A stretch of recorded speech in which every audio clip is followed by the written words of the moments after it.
Hi, everybody. We've been talking about how on Riverside you always have self-view on and it's terrible. So that is what the green room discussion was today. Mhm. I am Aaron, one of the co-founders of Orita. We build AI customer segmentation for a bunch of Klaviyo's biggest brands, and we do direct mail and SMS and all the fun stuff. Today, we are not talking about me. We are talking about Flywheel with two amazing guests, Kate and Alexis. And I'm going to get out of the way and let them introduce themselves. So, Kate, you first, please. Yeah, we are so excited. I lead Flywheel Strategy, which I established about 2.5 years ago, and we help brands who are really focused on scaling and growing, and they've just hit sort of either a stuck point on their brand strategy, marketing strategy. We're really excited today to talk about AI and how you need tech strategy, but you also need a people strategy wrapped around it. So we have a lot of fun helping companies get to where they want to go. Kate, that's not good enough. I need to know your background because it's dope. And you've been at Okay. some amazing places, and I'm not letting you be humble now. What's your Okay. real background before Flywheel? Yeah. So, before I started Flywheel, I've been in the product space, product and tech space about 18 years and worked with companies like Ancestry, Rothy's, Brooklinen, Our Place, really helping build the function of product technology, UX analytics. Hmm. My dream for every company is that those four functions, regardless of who you are, get to work together in the same organization. When you have those competencies side by side, magic happens. So that's where I've spent most of my career is making the magic happen between the tech and the numbers and the design and bringing it to life in a way that feels really cohesive. I'm always proud of my commerce background. I started a brand. The brand sold for very little money. It wasn't a good outcome. I started a shipping company, and then I look at your background. I'm like, okay, every single brand that I ever wanted to partner with or sell to, you were involved with all the great tech companies. So, all right, Yeah. thank you for Been a lot of humoring me fun. Yeah. at least for a minute. All right, Alexis, would love for you to give Hi. us our intro, please. I'll give a little bit more color and background on me. So, I have been in the marketing operations and creative operations space for the last 15 years. I started out, and I do have a creative background myself. So I've always understood the creative mind, which is really helpful in what I do. But, started out in fashion for brands like Diane von Furstenberg and Michael Kors and helping them really scale up their internal creative and marketing operations and get them to a place where they could launch, massive 360-degree campaigns across all their channels and relaunch their websites, like all of those kind of big things and help them operationalize those strategies. And then I moved on to the luxury interior decor space for brands like One Kings Lane. And then I went on to Stark Carpet, where I then helped to launch AshleyStarkHome.com at the time for them. So that was their first D2C venture. And then have been consulting and joined Flywheel Strategy in the last year and supporting them from a marketing and creative operations perspective. So really excited to work with all of the brands at Flywheel. Yeah. Um, I love so it. I think we are a Stark Carpet customer. I like having good amazing. carpeting. I like laying Ooh. down on it. My younger daughter also just will lay down on the carpet. I'm like, I remember being a child and this was my thing. That's So amazing. very cool. Alexis, before we go too deep into Flywheel, when you talk about marketing operations, thinking Mhm. about a $50 million, $100 million, $500 million brand, what Mhm. is marketing operations for them right now? What does that fully encompass?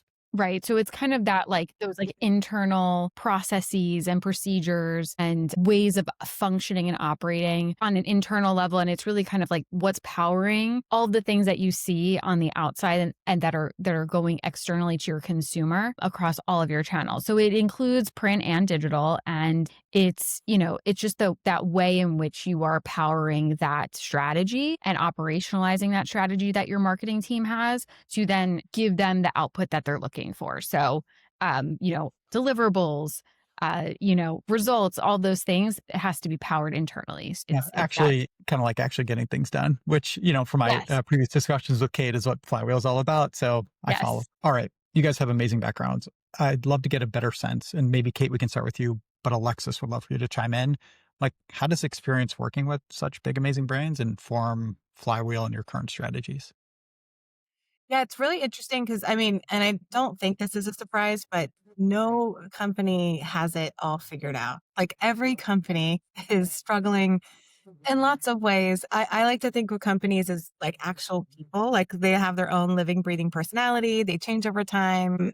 And so we are lucky enough to work with many sizes of businesses. And whether it's a 5-person team or a $1 billion global company, what we do is we find that the patterns are similar in terms of what the pain points are. So maybe under investing in a lot of what Alexis focuses on. It's very easy for teams to say, like, let's go plug in the next tech. And that's really easy to get budget for. But to wrap a whole initiative around how are we working and how do we communicate and how are we getting decisions made and how are we managing risks? All of those things get sort of swept under the curtain and under the rug at various sizes of business. So we really love, regardless of the size of business, we're taking away the pain points that we see. And truthfully, what's kind of maddening and great at the same time is often it's pretty straightforward, disciplined things that can get you to where you want to go as a business. But it's just having the discipline to focus on maybe the less sexy parts of helping people collaborate and execute and deliver value well.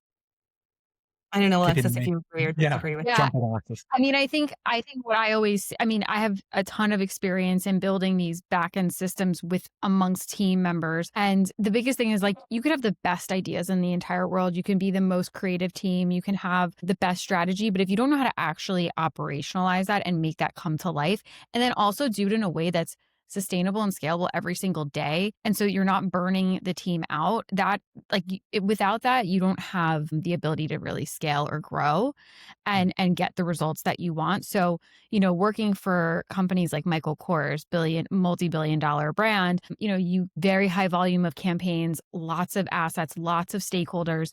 Everyone's kind of competing for their own agenda. And the only thing that enabled us to do that was to have really strong operational infrastructure and like support and process. And so it's all about that foundation, because without it, you really can't add on. You can't add on more tools. You can't be efficient without that. So I think it's really important to think about that before you layer in anything else. Is there a difference when you go and you meet with a brand? Because call two different $100 million top line brands, similar channels, whatever. But like one is a 30-person team that really is trying to be super lean and uses a lot of consultants, and one is a 100-person team and is doing everything in house. When you're thinking about the operationalization, like how difficult is it to? I'm not even sure what I'm trying to figure out. Is like how hard is it to bring together the broader team if it's kind of like diverse groups of people who are playing together versus like, hey, it's a single owner, it's the CEO and she's on board and do this. When you're operationalizing things, how do you, I'm stumbling over my words, but I think you get what I'm asking, so I'll shut up. Yeah. No, I think it's a great question. I have some initial thoughts, but Alexis, I'm sure you're going to go so much deeper. I can't effectively use this. I can't claim this metaphor fully because I'm not a runner, but I have a lot of running friends. And in races, like with marathons, they have something called a pace setter. And so when I think about operating rhythms, whether your team is highly distributed and remote and, many fractional third parties, or whether it's all in-house, you have a responsibility as a leader to set the pace. And if you don't set the pace, it will set itself.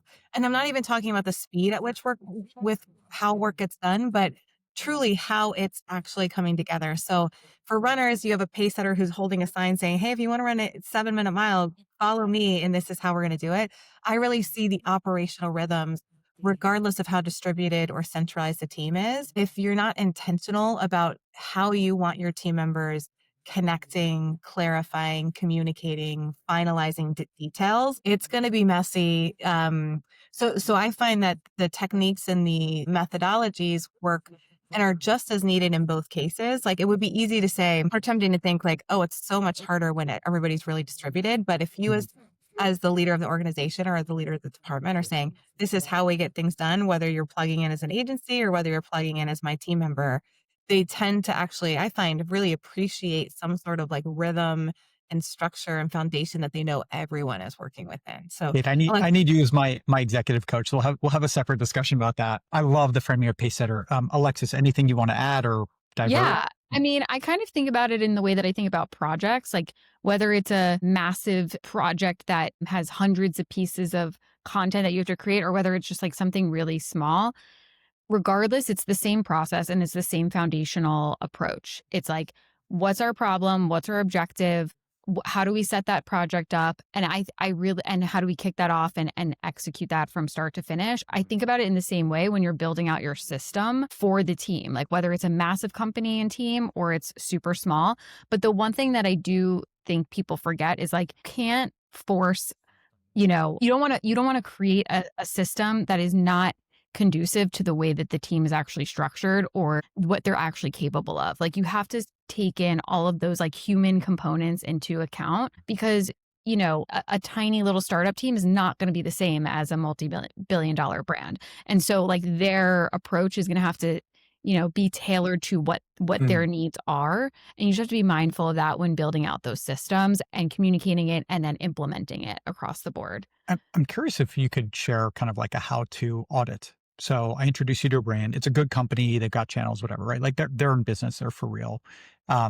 What is the first hour type of discussion? Is it tell us about your company goals, or is it go into like how they're currently executing stuff? Like at some point you guys have to set the playing field to figure out kind of what's the gap analysis and where you're going. So Kate, what are like the most impactful questions you think a brand should reflect on kind of upfront? Yeah, I mean, the things we like to focus on first is where is your biggest pain and where's your biggest opportunity? And we find just by like natural conversation on pain point and opportunity. And then the third topic is goal. Like, where are you trying to go? That will naturally uncover where the opportunities to like land and establish some great scalable practices are. And what's really interesting is I would say probably 70 or 80% of the times we will start a conversation with a very specific ask. Hey, can you help plug in our marketing creative team is going off the rails. They have no structure. Those creative folks like to just, shoot by the hip. But oftentimes after we have one or two conversations, we realize there's a little bit of operational support that's needed, but you actually aren't super grounded in your marketing strategy. Or maybe you actually are using tools that are teams were using maybe 10 to 15 years ago and might not be meeting the needs of who you are or who your customer is anymore. So we often find we end up plugging in and helping support in a few different strategic areas, but there's always one usually pain point, that thorn in the side that's starting the conversation to get it I going. love it. Alexis, want to create space for you to 100%. I mean, I really feel it's like you don't want to just mask the symptoms. You want to get to the root of the problem. And that has been how I've always operated and how I've always approached any client, any team and looking at their problems. And to Kate's point, I was just going to say that like, there's always things that you unearth, like you're like, it's sort of discovering that really the root of the problem is something maybe that is systemic to the company. And there's a reason why that this continues to happen. And then once you address that, you're able to kind of get to a better place and then create that efficiency there and support the team in the best way possible. But I really feel like it's always about getting to what's actually causing that problem and that symptom, because it's typically not that surface level. This is great. Thank you. I'm like, it's annoying because I'm asking you questions about brands and I'm just thinking about what we're doing wrong. And I just, I'm like processing. So this is very healthy for me. Thank you. I do want to talk a little bit about like operational foundations, getting the house in order. And Alexis, maybe I can start with you. A lot of what we're going to talk about is like layering in AI. And one of the things that I deeply think is like with any technology, like the solution isn't the technology. It's like, to what end, right? It's like, cool, you can add AI, but to what end? What are the objectives? But if we just think about like foundational processes or structures that you want to like for a company, for a brand where AI is going to create meaningful efficiency, what would you say those are? I mean, I think it's starting at the foundation and really looking at how are requests even coming in? Like, how are we even creating these marketing campaigns? Like, how do you even start? And typically what I see is that, a lot of times creative requests can come from any which part of the company. When I was at One Kings Lane, there was requests coming in through email and meetings and side conversations and DMs. And it's really overwhelming for teams to have to manage that. And it's not efficient. It's not effective. And so really kind of creating a centralized hub for intake of what the marketing team needs and systematizing that. And I kind of think of it as like a trafficking system. It's creating that almost like job codes and a centralized queue for where those requests come through, and then looking at each one and scoping them out and doing formal kickoffs and having kind of like the same process and structure for every single request that comes in, regardless of the scope. And so some people might say, well, I just have this one little thing that I need you to do and I need it by tomorrow. And it's really kind of educating the marketing team as well to say, like, this is why the creative team might be stressed. We can't operate this way. Here's how it's going to work, and that's going to get you to a better place, and we'll be able to get you things faster. And then when you think about layering in AI, you can't layer that in unless you have that solid foundation internally, because if it's already a bit chaotic, it's just going to add to that chaos. So you want to make sure that it's very solid and that everyone knows kind of the process. Just in doing some research, looking at what McKinsey has been providing in terms of information, they mentioned that 60% of marketing tasks are programmable, but only if the process is standardized. So, if you don't have a clear workflow, you can't be efficient, and AI won't necessarily fix that for you. If I'm interpreting that right, it's like it can be an enabler. But if it's almost like garbage in, garbage out. If you have bad data, or you don't have the right assets, you don't have the right story, or you don't have the right strategy, or it doesn't matter what you're doing. Okay. Right. And also organization, like documentation, naming conventions, kind of just like, what is that workflow? What is that process? You can have all of these pieces, but if it's not clean and organized, AI is not going to necessarily do that for you. You have to make sure that foundation is set. Yeah. Kate, I want to push on with you for a second. If you want to jump in on anything Alexis said, please do. But you and I talked, a while back about like AI as like a replacement versus elevating teams. I'm curious, like, where do you think about like leveraging AI? And you could think about this from Flywheel. You could also think about this for brands you serve. When is it a replacement? When is it just like a supercharger for whatever your team is currently doing? Yeah, it's really interesting. So I feel like since 2023, consumer-facing businesses have started focusing, and marketing teams have been like, how do I figure out what's my answer for how I'm using AI?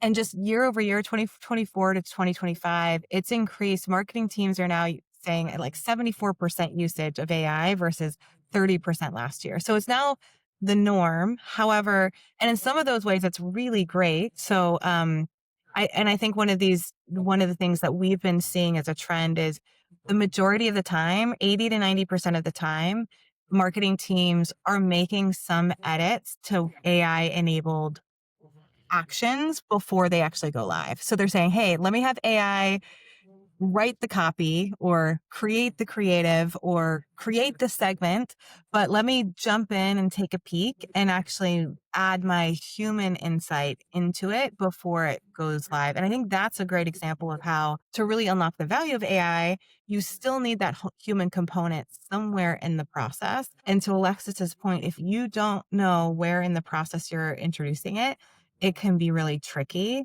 And all of a sudden, so there's lots of companies out there right now who have mandates to say, use AI no matter what, just get used to it, just play with it. And the intention behind that is great.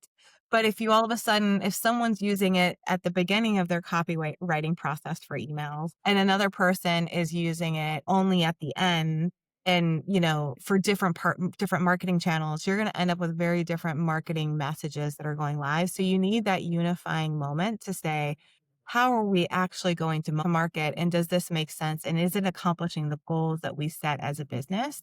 And that's where operational rhythms and mapping can make sure you have those checkpoints, but then people can move pretty quickly. Actually, I love that you ended on that point, because I kind of want to dive into the cultural aspect. It's like you have a team and you guys are working with the CEO, the CMO, whoever, right? Like some stakeholders like, okay, these guys are the best. We're bringing in Flywheel. Yeah. Cool. We've got new tools. We've got all this. I can imagine there's still a lot of reticence internally, or if not reticence, like fear. Hey, I don't really know how to use AI. And I just like, what does this mean for me?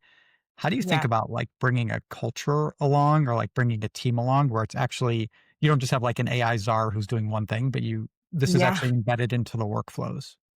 Yeah, that's really interesting, because I think this is sort of a note for companies who work like SaaS companies like yourself, I do find that the lingo can be really intimidating for leaders. So it's like, okay, I want to be AI enabled. I want to bring in tools like Alexis talked about. Like tooling is important once you understand how you're plugging it in. But if it all sounds so technical and isn't, it's really important to get that messaging right of like, what is the value to the brand? What is the value to the user of being AI enabled? And it doesn't matter how, like, I find a lot of AI solutions are really focused on here's how we do it. And this is why it's so great. But really take yourselves out of that position. Put yourself in the position of the CMO or the CEO that's having to decide which tooling to enable and make sure it resonates from that standpoint. That's a big part of getting over the hesitation is just making sure. Oftentimes it feels like there's an AI universe happening, and then there's the world where all the humans are living in, you know. And it's like we're actually all in one world, and the more AI solutions can feel like it's just human centered options for scaling, that's where we see like curiosity come in, excitement come in, the ability to like, hey, let's experiment, and it's okay if we play around with this AI feature and it doesn't quite take because we're getting a learning on what does and doesn't work. So making it safe to learn versus let's plug this solution in and immediately we have to start seeing value from it. Safety to learn is such a really astute point. You want to feel safety at any point in your job, and especially when Yeah. there's something new and like you might be afraid that it's going to take your job or you're going to have to do more menial work or something else. Yeah. Creating safety for your team. I love that framing. I do want to react very quickly. Just like, I ran a brand and now I'm running an AI company and I'm an advisor, an investor in a bunch of other companies. It is really interesting. Our product, we're a machine learning team. And so if there's a ton of data for a brand, we are really, really useful. If they have a little bit of data, probably rules of thumb are really good. But the amount of people who are like, tell me how your AI works. And I'm like, I don't really know. Guys, we have like models, and ultimately the output that you should care about isn't is it AI or not? It's do you make more money when you use Orita or not? And if you Yeah. don't make more money, you're going to fire us. And so Yeah. I think being really crisp on the job to be done and not talking about AI, there are some companies that keep talking about AI agents. And I'm like, Yeah. is it an agent or is it just an algorithm that's making a decision? And a year ago, Yeah. it wasn't an agent. And so I'm very empathetic to the brands.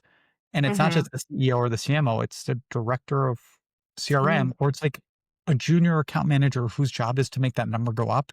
Is like, Yeah. how do you make things work for Yeah. her is the challenge.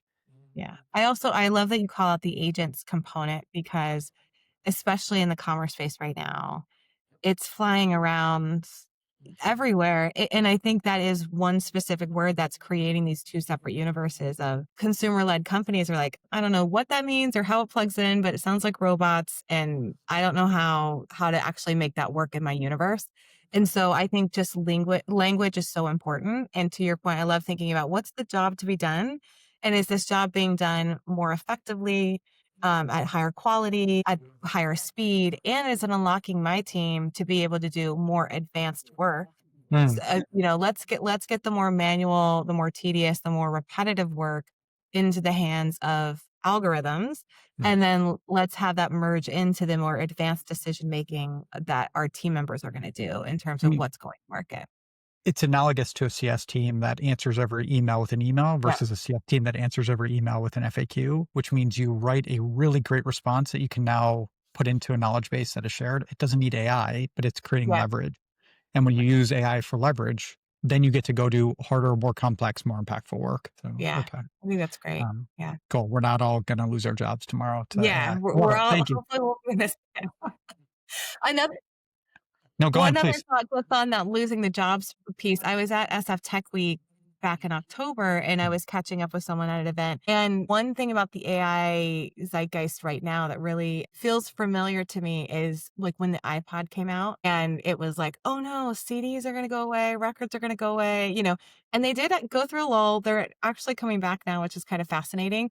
But the thing that didn't go away was users' love of music. And the reason why this connection feels so real to me is I remember, we all remember Apple's marketing, message of 1,000 songs in your pocket.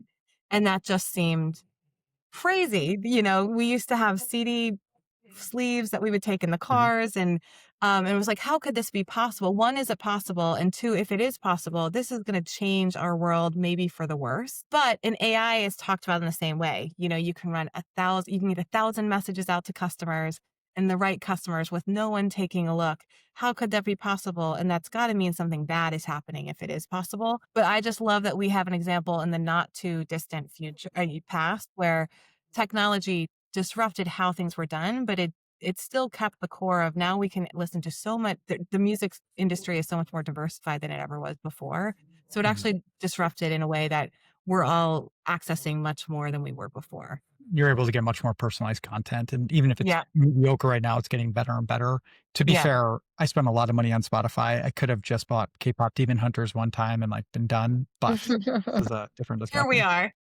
Here we are. Alexis, I want to kind of stay on the like alignment topic because I know you think a lot about that, both in tooling, but also the team, and like maybe cross-functional alignment. Where do internal teams get stuck and what processes or tooling or how do you approach that problem? Yeah. I mean, I think the biggest place that they get stuck is just like misaligned expectations and objectives. Can't even tell you how many times we are, I've kicked off, projects with teams and we go down one path and then all of a sudden when we present it back to them for approval, it's sort of like, wait, that's not what we said we wanted, And so it's really about making sure there is that alignment from the start, even before a brief is formed, before anything is decided, is really kind of understanding what are our key objectives, because really that's where the work falls apart, is when there is misalignment on those key objectives. And making sure that it's well communicated across all your cross-functional partners as well, because typically for D2C brands and retailers, these campaigns, these assets, they're living across not just your site, they're living across all of your channels, both online and in store. And so, you want to make sure there's that consistency, and, really the delays, the problems, they come from just like that lack of clarity. And so, yeah, I just think having that clarity is so important. And it helps things run faster and more efficiently too, because then you're not having to do multiple rounds of revisions and reviews and like side conversations. It just spirals from there. I love it. Yeah. Kate, I'm going to jump in a little bit into email and SMS, but anything you wanted to add before I do? No, it's actually, I'm glad you're going there, because that was going to be my comment is I wanted to dig into email campaigns versus email flows in terms of the value of driving. Okay. Go there and then I'll have some follow-ups, but just start. You're the expert. Okay. Well, and I'm really curious, Erin, to hear, because you guys are working with so many brands specifically in terms of like email and SMS performance. One of the big common mistakes. So I say this not that like people should or I mean, it's common because it's very tempting to fall into this trap, but we find so many of the brands we work with have underinvested in email flows and are really, but they're like a workhorse when it comes to their email campaigns. Like, yes, we're going to push out. And to Alexis's point, they've set up like a little bit of a workflow that works for, okay, at 3 days a week, we're going to have an email campaign that goes out. But when you look at both delivered, how many emails are delivering and the revenue it's driving, campaigns tend to be 90 to 95% of sends, but then maybe only 40 or 50% of revenue. And so it's like, oh my goodness, you're putting so much of your team's time and effort and approvals into email campaigns, which are valuable, but what is it doing for the business? And is this the right place for you to be investing, and how you're optimizing the experience? It's interesting. We, as a company, have been very, very narrow, honestly, on the campaign side. And the reason is we sit in the Klaviyo ecosystem, and almost all of our customers work with an amazing retention agency. And so the framing that I bring out, like before this, I rolled off a customer call to obviously chat with you too. And they were asking, well, can you do this, this, and this? And we're like, no, we are the best in the world at telling you, does Alexis want to receive an email from you right now or not? Not is she interested in your brand? Not will she buy? Not what your content should be. But literally, if you send an email today, is her hand up and is she listening and ready? Or is she going to be annoyed and maybe unsubscribe or not click? And so the framing that we've brought is honestly, we have amazing partners, and like the best agencies will go inspect flows and be like, cool, yes, we set up your abandoned cart flow, but let's actually figure out, should it be an hour, 10 minutes, 4 hours? Should it be a second email? And like they're doing testing, and they're testing subject lines, and they're testing offers, and like all the stuff that, right? And by the way, I'll I want to create space for like, what are the right decisions there? Love that. But, Yeah. but our framing is like, if you send campaigns and you send it at the wrong time and you take risk, you are creating an opportunity for Alexis to unsubscribe when there was no interest. She's shown you nothing. And so Yeah. like the way we think about it is marketers send something when they have something to say, and we want marketers to send something when their customer is listening. It's just like a Mm, small flip.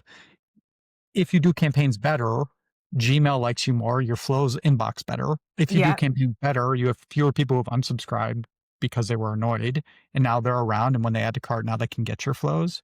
And so we actually tackle the Yeah. problem slightly differently. But Kate, what is a good approach on flows? Like what are people not Yeah. inspecting or not testing, or what are the problems that you see with most brands? Well, I actually think it's twofold, and I love your thinking, and this is why we like to focus on this with the brands that we support is, let's say you've plugged in a really great tool like Orita to get the emails to the right person when they're ready to see, when they're at the cadence of shoppability and interest and engagement. But if you as the brand haven't set up your teams to actually create content that's worth seeing, all of the great AI in the world it's still going to be stagnated and suffer a bit if the content, it's your garbage in, garbage out thought.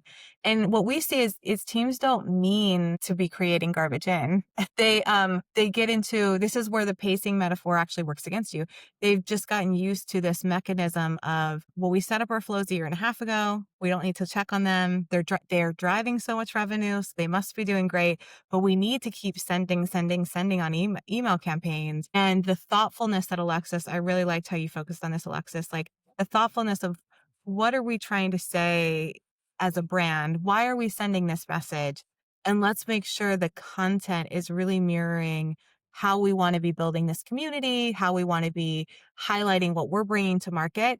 That thoughtfulness can get lost in the rhythm of this is just what we do. We push out 12 emails a month, and we have a great technology like Orita that's helping make sure it gets to the right people. But when you look at the performance and when you look at the quality, I mean, truthfully, a lot of it's just like an honesty check with the internal teams to say, is this the goal? Like when we look at these emails we pushed out, is that meeting your initial goal? Are you Are you excited proud about? of your work?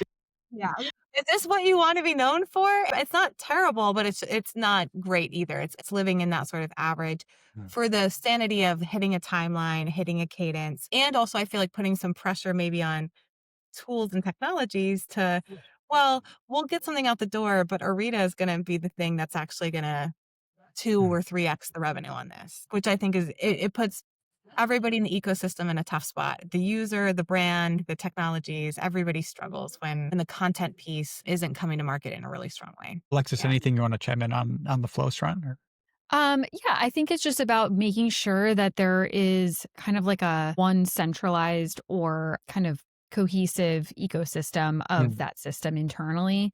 To Kate's point, it's just about giving it the right giving that system the right information to get that expected output, and just making sure that the team is in the best position possible to work efficiently, to get to the objectives as quickly as possible, and then providing that output of the content that they need to create. And then also like from a reporting and performance perspective of like understanding what that means and what's that cadence like once you've actually launched, and what's that process for reviewing and optimizing once you've actually put things out into the world. I love that. I mean, one of the things we talk a lot about, and I'll reference this customer call this morning because the CEO was on, is I was like, look, we can tell you what the data says, and don't email Alexis today. And that is directionally correct. But the math says if you send one more email today, or you send like that extra, if you send 3 emails a week, if you send the 4th, you will make more money that week. What you're doing though is you're putting at risk money a week, a month, a quarter from now, right? Is like you're robbing Peter to pay Paul. And so the question at any given point is, do you want to make $1,000 today or $2,000 in a month? Right? Is the framing I always use. And sometimes you just need to make $1,000 today. And as long as you do that with intentionality and you're thinking, okay, look, acquisition marketing got more expensive. And so we need our retention marketing to carry more of the load. Cool. Just know it's going to be harder because Gmail is going to like you less, and that extra person is going to have unsubscribed, or people are going to start tuning you out because you've just been annoying. And as long as you're aware of that risk, I think then it's always in service of what the brand needs. I think people forget about that a lot. Yeah. Kate, I mean, one of the reasons that like we like working with agencies and like with partners is specifically as a brand, you get to tap into somebody who has not only worked at a bunch of different brands, but seen a lot of your peers, right? Hmm. Some who are better than you at something, some are worse, some that are fundamentally different verticals. So like, yep, this is a gummy vitamins company and this is a footwear company. There's still some lessons to be learned across all of you guys. Yeah. So anyway, that is why like strategically, we just want to partner with partners. So we're like, you get to bring in that expertise. Yeah. I also really like just your thinking about, because this is something we focus on a lot with leadership teams and in full teams is risk. You talk about, look, what's the trade-off and what's the risk? And let's not have so much shame and negativity around managing risk and talking about risk. Like it's actually, we find the healthiest path to success is risk will be there no matter what. It's just, are you choosing to acknowledge it and be intentional about how you're de-risking, or we're going to take that risk, but now we know what to look for. And the eyes wide open approach of let's not make risk be a dirty word, but let's have it be actually a really great word. Anybody on the team who's bringing a risk forward. And I think this is key. We've worked with a lot of teams where the teams and the leaders are really quick to be like, here's a problem, here's a problem, here's a problem. It's bringing the risk, but it's bringing the solution or the counter to the risk. We're going to send it to get the $1,000 today. And we're going to monitor for the next 30 days to see what the impact is down the road. And maybe let's pull a lever on a different marketing channel, or let's lean harder on organic for a minute while we're letting the email list rest and refresh for a moment. Those are all of a sudden you can have a really productive and creative and innovative conversation around how you're going to get the trade-off, but also maybe protect the end goal too. It is hard as a founder to be explicit, which is like, I don't know. And by the way, this is taking on risk and I don't even know how to like do the math on what this risk is. Do you have any advice? Just say for me, forget like on the brand side, like I want to have our most junior person like tease out from her, like, hey, here's some risks that I see, here's some opportunities, whatever, and do it in a safe way. Because like, it's cool to like get the executive's opinion, but actually the people who are doing the work will probably give you much more astute insights. Any recommendations on how to create that safety or what questions to ask to pull it out where you get the insight without somebody feeling afraid? This is something, and Alexis, I'm curious, like in a lot of the projects you've led, if you've seen this, but oftentimes we find it's most successful to have whatever the recurrent cadence is for the team, whether it's a standing marketing meeting or a project meeting, status update, whatever it is, there's something called a risk register. So yes, let's look at the timelines, let's look at the dependencies, let's look at what's off track, but let's just have a space that anyone can contribute to the risk register. And that sort of flattens the responsibility of risk to if you're in the conversation, every single week we're going to be talking about risk and spend very little time on who called the risk out and spend all of your time focusing on what do we want to do with the risk. We're so grateful we know about the risk. Now what do we do about it? So I find it's a consistency practice and a project and framework practice of let's make it an ongoing talking point in the same way that we talk about, are we on track or off track? Let's have, and which tasks are we doing today or this week? You also want to be talking about what are the open risks that we're navigating right now. And it's okay. We expect that there's risks. And if there aren't risks, that's actually maybe more scary than having some risks on the board. You're probably not inspecting the business very closely if there are no risks. Yeah, something's a little too quiet and a little too good if there's no risks to be found, I find. So Alexis, have you seen the same as you've led? I love that idea. Now I want to start implementing that. So thank you for that idea. I think that's amazing. It's more about like, I always try to make sure everyone feels comfortable and good with the plan that we've set forth. So like if we're creating a process, a timeline, whatever it might be, I like to get it's kind of the same thing, just not as formalized as like this like space for risks, but it's sort of like, what are the things that are concerning you? And then trying to figure out with them, like, how do we solve that before it even gets to that point? And putting forth solutions and trying to like mitigate all of that potential risk. So not as I do that, but not as necessarily as in a formal way of calling it that. But there's definitely that conversation that must be had. I will never kind of set forth a process or a framework or a timeline that everyone has not signed off on, and even down to like our junior team members, because there's just things that happen in life. Like we don't know what everyone is kind of like dealing with and what maybe some other projects they're handling or directive they've gotten from their manager. So we want to make sure that everyone feels comfortable with the plan and that everyone's given kind of like that check to say, yes, this is great. And if there are risks, like how do we actually solve that in a productive way versus putting up our hands and saying, well, this is just too much and, we can't do it. And there's always a way forward, I think. And it's just a matter of like communicating how to get that done. Yeah. When you see a lot of risk, you can't just yell, can't we just have nice things? That's not Yeah. right. That's not the appropriate response. Um, Oh, I love it. I am hearing a couple things though. One is like safety, which, it sounds really Yeah. dumb, but it's really important and it's very hard. And like making sure the team knows that like we can all work together against a problem. It doesn't mean it's a person's fault. And even if it doesn't matter, right? Like we need to Right. solve a Yeah. problem. And is it a fire worth fighting or not is like a different discussion, right? I think the other though is like, and you guys keep talking about this, but it is a system and it's a consistency and it's a process, which I deeply appreciate. Whether I execute or not is a different discussion for a different Mhm. day. I know we have about 10 minutes left. I wanted to go down kind of two different paths. The second one is a catch-all of like, give us some last minute tips. Like you can go wherever you want with that. But the first one is staying a little bit into AI and thinking about maybe tooling. Is there anywhere else in marketing that you guys are seeing kind of the best brands use AI to drive more efficiency from marketing or operations that you want to dive into that we haven't yet? Kate, happy to start with you. One area that I'm seeing a lot of chatter, I think year over year in the past 24 months, AI has really sort of settled into teams. And we see that with the usage rates and how many marketers are using AI. And there are tools truly like Orita and others that are really baked into, there's a lot of AI happening in platforms. So for example, Klaviyo, where it has some AI prompts, a lot of the CX tooling that's helping with AI prompting in a great way. But I will say an area that I have not seen settle yet from a marketing perspective is creative creation. So I'm getting a lot of asks on, can I use a tool? Is there a tool or a platform out there that will create creative? Like really, can we take the burden off of creative teams and maybe whether or not that's risking jobs or not?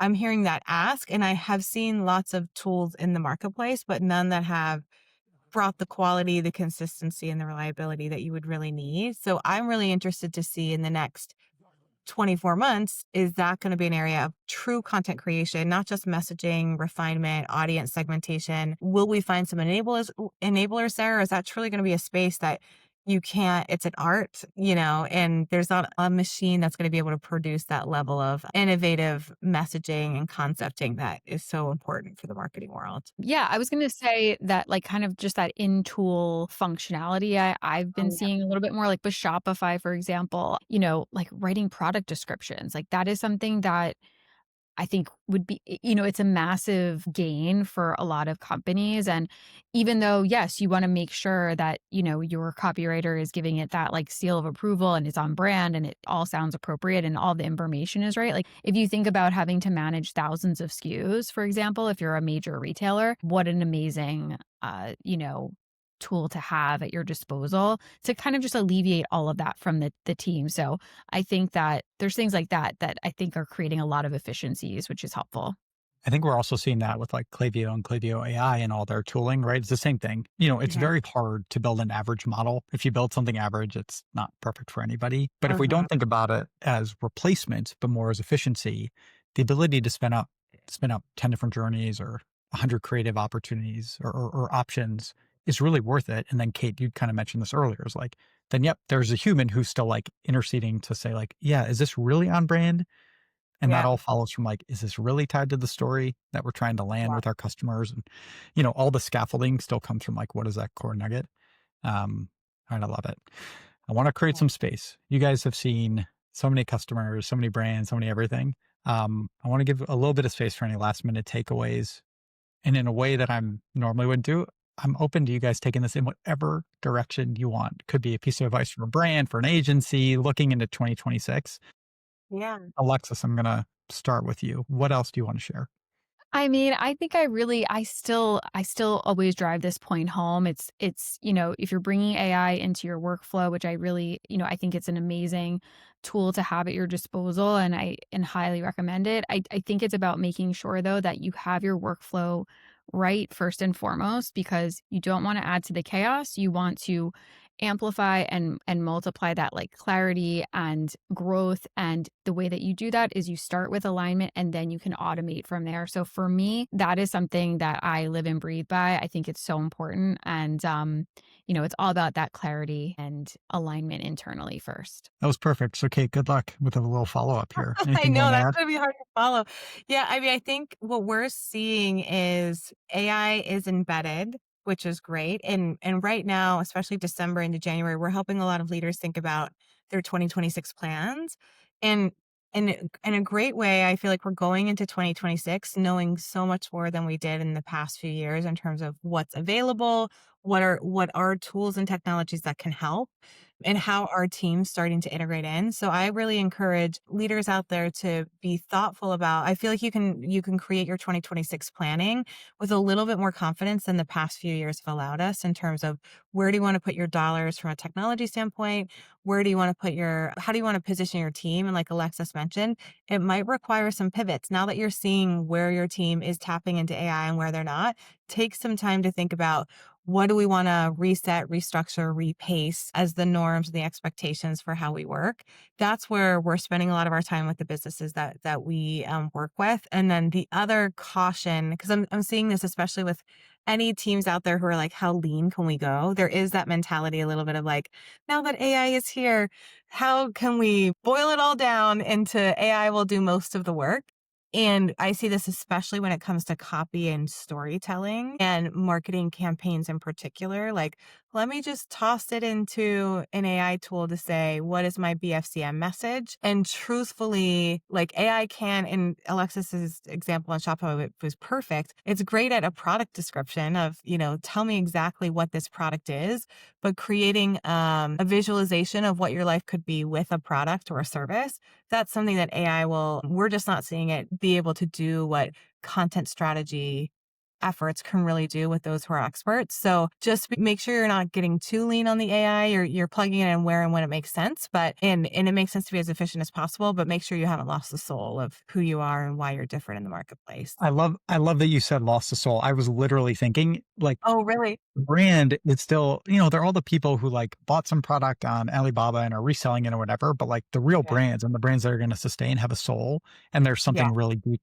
to it. And it's like, it's how you show up is fine, but it's Yeah. like, who are you at the core and what does your audience love about you? And what is that story? Can't be replicated. And so like at any given point, like don't forget about that as a brand operator. Don't cut your team so small that you lose that, like Yes. still be a great brand. All right. This is awesome. Kate, you have not said, and you're very generous with all the advice, both of you. Who is Flywheel great for? And of course, if somebody wants to work with you, like how Yeah. should they get in touch with the two of you? That's great. We have a LinkedIn page. So since this is on LinkedIn, you can go follow us on LinkedIn. We often host office hours on a monthly basis. So you can just drop in if you have a very specific topic that you want to get some live thoughts on, drop into our office hours. And in general, we partner really well with executive teams, even if they're small but mighty. We find brands who are at like 3 million in revenue and above are at that level where thinking about strategically, how are they operating their teams? How are they positioning their marketing strategy? How are they leaning into technology in a way that's going to enable them?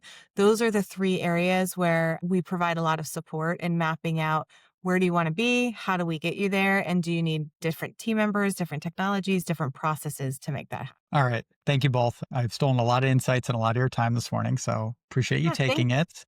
Thank thank you you. for hosting. We love, you took us through such a journey of where AI is going, and we really appreciate it.